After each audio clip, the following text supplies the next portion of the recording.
This week marks the 40th anniversary of the Iranian Revolution in 1979, a revolution that started with quite a wide spectrum of opposition groups, Islamic, leftist, and others, but ended up really being usurped and dominated by the Islamic Party, as it were. A revolution that has really marked the region for the ensuing 40 years. It wasn't the only historic event that marked the region in 1979. The other equally large one was the Soviet invasion of Afghanistan that created American, Saudi, Pakistani cooperation to mobilize Islamic opposition to that invasion, but largely on the Sunni side. So you had Iran on the one hand mobilizing largely, not exclusively, Shiite groups, and another coalition mobilizing Sunni groups. That's really defined a lot of the conflicts of the region in the ensuing 40 years, and as a conflict system, the region still suffers from.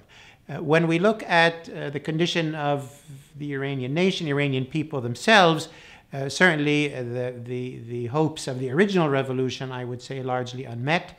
In terms of international relations, Iran remains an extremely isolated country, partly maybe because of actions of adversaries, but one has to say because of foreign policy decisions made by Iranian leadership. So a very isolated country, whereas Iran historically has been a sort of a key player in a positive sense globally and in the region, one of the great civilizations and great countries.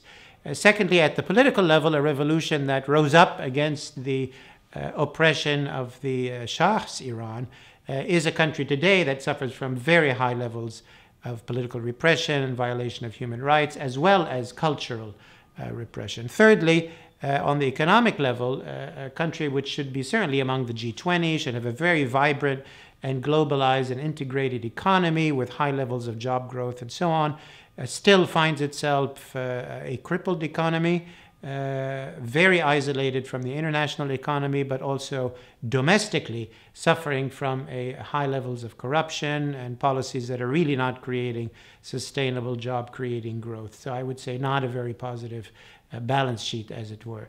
What the years ahead have in store for Iran, nobody can guess, but certainly one of the countries that Iranians and others in the region and the world will watch closely. We certainly hope for a breakthrough positively between Iran and countries in the region so that the region can go towards a more stable, cooperative, and prosperous future.